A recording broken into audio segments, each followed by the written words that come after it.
Well, hello there. This is Shane from Shane's Reviews, and I hope you're having a great day today. I want to make sure that I give the person credit that made this comment. It's going to be in response to a comment that somebody has made. Oh, here it is. Mark Smith. And it was left on the intro video, which, clever. But Mark Smith asked very poignantly, why are comments not allowed on the Adjustment Day review? It's a very good question. And because you asked nicely, here's the response. But anyway, so the long of it all is there's actually multiple reasons for it. So much so that I've been thinking about it ever since you made that comment. That's why I haven't replied to it. But here shortly, I'll give it a thumbs up, and you'll know when that happened if you ever see this video. So the long of the short is, the first thing to know about Chuck Palahniuk is the way that he writes. He likes to take a core concept of an individual or a thing and then turn it on its head and make you think about it. And that's one of his strengths. He is an inflammatory writer. He is a raw writer, but he's that way with reason. It's not just a bunch of gore or whatever. So the best way to put it is the reason why those comments got locked, people just weren't adhering to what I had kind of asked.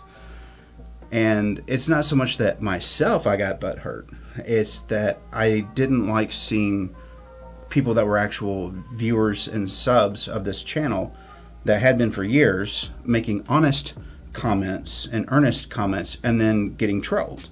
There was a promise I made whenever I first started this little channel where I wanted to foster a community of people that liked books and let them have a place, even if they're just getting into books, where they can ask questions and give their ideas and not worry about somebody going, ah, you're stupid. And here's why you're stupid. And that kind of a thing's not helpful. It's really not. And it's not that you did that. You did not. But people before had. And there was about a 6-month point after I had recorded that video where it was like that every single day, every video. There was just one asinine comment that was really mean. And not only does that go against YouTube's terms of service, it goes against mine. And it goes against my expectations for what I want to do for this altogether. And so I asked very politely, but it was ignored. So that's why they got locked. Granted, there was a mistake that I made in that video whenever I first recorded it. And, you know, with hindsight being what it is, there's a way that I should have recorded that video that I didn't. See, I know that Chuck likes to do that sort of a thing. So, for instance, Fight Club. At a particular age group, whenever you read that, unless you're highly intelligent or very insightful, the way that book and the movie presents is it's about rah, eat 'em up, and anarchy and all this. Not so much. Really, not so much. That book is more about what do you do whenever the things that you've been told your entire life that you should be come out to be false and null and void. How do you find your identity at that point? How do you find value in life whenever what you've been told your entire life is inaccurate for you or for your generation? How does that generation find its drive? How do they get to grow? How do they move past the stereotypes of previous generations and enhance and move on? How does this happen? But you see, at a particular age, you don't get that. I know that the first time that I read it, I missed the point altogether. 98, right around in there, maybe, I forget the actual year, but that's not the point. I was a much younger individual at that point, and the things that were important to me then are kind of still important to me now, but the way that I look at the world now versus me then, a lot different. A lot different. So, you know, that was kind of the point of that book, was to take that concept of I'm a man's man because I have a war to fight, or I'm a provider, or whatever. How does the guy figure out what to do? And there's things that back that idea, that concept of mine up. I'm not saying that it's right. I'm not saying that it's wrong. But what I'm saying is that's what I got from the book. And just one point, I'll just make one point, in the car scene, whenever they're going down the road and he very straightforwardly asks, "You've got 15 seconds to live.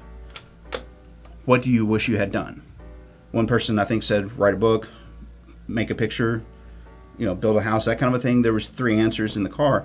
But the point of that was not exactly what it was that they said. Whenever I was younger, whenever I saw that scene, I was like, oh, wow, look at that.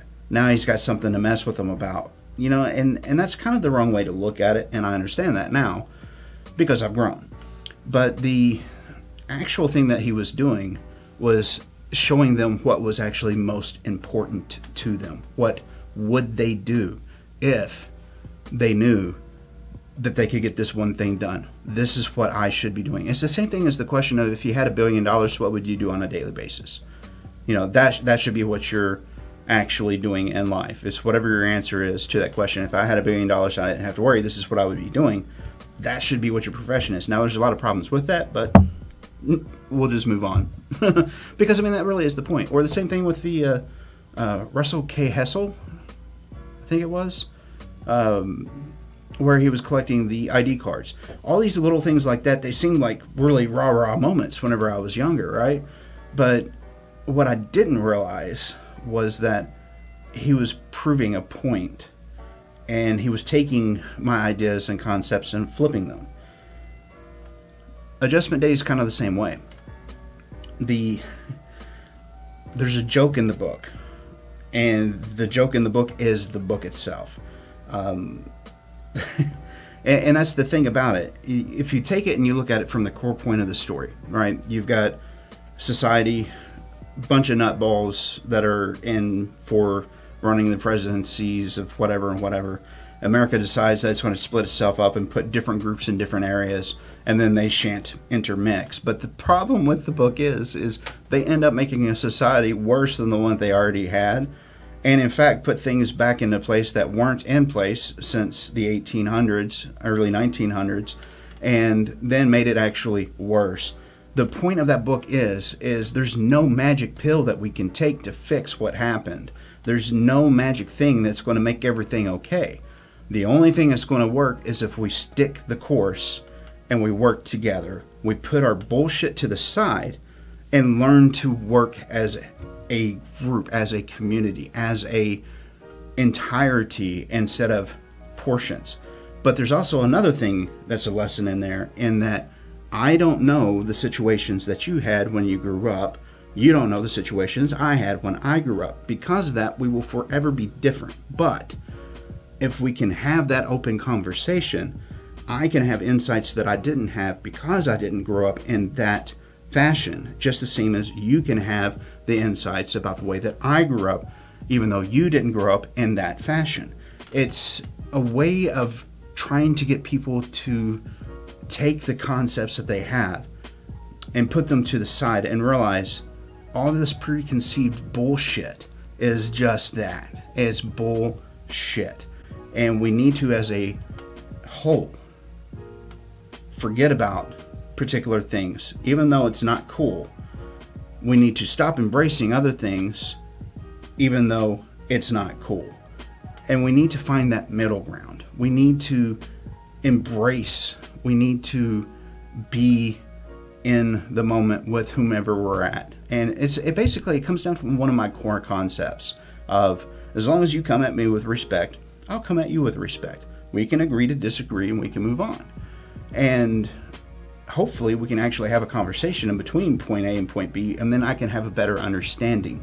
So the next time that I engage with a person, I will have more knowledge. It doesn't matter if it's that person or a person from here or here or here.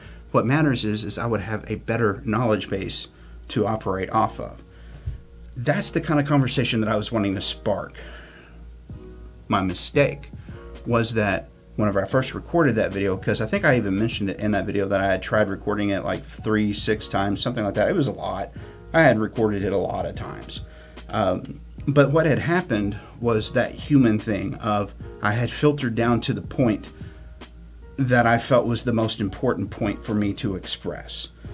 That was my mistake, because then people thought that I was gaslighting. Whenever I recorded that video and whenever this book came out, the timing was really bad for both. And the reason why is because there was a lot of shootings, mass shootings that was happening at that point. And mentally unstable individuals that needed help, that didn't get it, they have a tendency to quote particular things as holy wrote because they will either actually believe that it is the way that it should be, or they're quoting it because it's cool. I don't know. I don't have the ability to actually put myself into that mindset. So I'm actually operating off of ignorance here. But the people that had done some of those shootings, they had quoted some of Chuck's work before. And whenever this book came out, I had the base understanding that the people that didn't know Chuck's writing or took it on face value would absolutely miss the point, and then in fact become the thing that the book was trying to say, hey, not cool. And it happened. Now, editor, please do not put the person's face, name, or even the incident or place that this happened at. But there was a place where somebody did that, and afterwards he quoted verbatim a passage from Adjustment Day, and it kind of broke me a little bit on the inside when it happened, because I was like, well, yeah, but see, that's a fallacy that I have. I mean, honestly, I worry about the world. I worry about the people in the world. I worry about society in general, because it seems like ever since the pandemic, and right before the pandemic, when all these shootings and things were happening, that over the last 3 or 4 years, people have forgot how to be people. I don't know if it's that a bunch of people that are older than me have finally gotten behind a keyboard and realized that they're almost anonymous, so they can say whatever the hell they want and not worry about it. Or if it's that it's just everybody enjoys telling somebody off because they're absolutely frustrated about the way that the world is, and there's nothing that they feel like they can do to fix it. That's the thing that's really been troubling me over the last 4 years. So I have to realize, and I have to internalize, and I have to put all those things not necessarily away, because they are important to me. But I can't necessarily expect the rest of the world to be behind my personal crusade on all it takes is a little bit of kindness. All it takes is a little bit of understanding. Even if you disagree with the person, if you give them a moment to share their opinion, and you can respect their opinion for what it is, because I don't care who you are, you're not going to change somebody's opinion. That's where it's at. Let me lay out a scenario. Let's say that we were always taught that X was equal to blue. Okay. Now we know the color blue, and there's a whole idea and concept that we have about my color blue isn't your color blue, etc. But we're not going to go there. What we're going to say is X is equal to blue, and we've been taught that, everybody across the world, since the time that you were in the first grade. So everybody has the base understanding that X is equal to blue. Now, let's say that I made a video saying, hey, X is equal to blue, just because I was wanting to affirm, or maybe I had a teaching thing and I wanted to show the students that X is equal to blue, and so I do that. And then you make, not Mark, I don't want you to think that this is directed at you. It's not, because let's say that somebody makes the comment that X is equal to red, and you're an idiot because you think that X is equal to blue. Now, because everybody has that base understanding that X is equal to blue, okay, it's an off-base statement. Maybe it was there to spark a conversation. Maybe it was there to maybe try to go against convention or to be cool, etc. And let's say that one of you guys that are subbed, made a comment that said, well, now hold on, X is actually equal to blue. We're good, right? And then they're like, oh no, blah, blah, blah, blah, blah, blah. And they go back and they edit their previous comment that said X is equal to red and change it back to X is equal to blue. And then it makes it look like the person that was making the comment trying to politely, not necessarily correct, but maybe to help share some ideas and concepts that would bring the person back around to X is equal to blue.